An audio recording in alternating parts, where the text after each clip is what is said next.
গুনাহ মানুষকে নিজের পরিণতি, নিজের গন্তব্য, নিজের আখিরাত ভুলাইয়া দেয়। ওয়ালা তাকুনু কাল্লাযীনা নাসুল্লাহা ফাআনসাহুম আনফুসাহুম।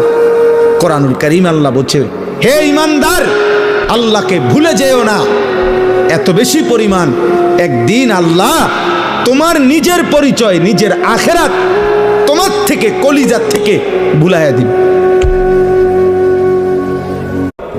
গুনাহ মানুষকে নিজের পরিণতি, নিজের গন্তব্য, নিজের আখিরাত ভুলাইয়া দেয়। ওয়ালা তাকুনু কাল্লাযীনা নাসুল্লাহা ফাআনসাহুম আনফুসাহুম। কোরআনুল কারীম আল্লাহ বলছে, হে ঈমানদার, আল্লাহকে ভুলে যেও না এত বেশি পরিমাণ, একদিন আল্লাহ তোমার নিজের পরিচয়, নিজের আখিরাত তোমার থেকে, কলিজার থেকে ভুলাইয়া দিবে।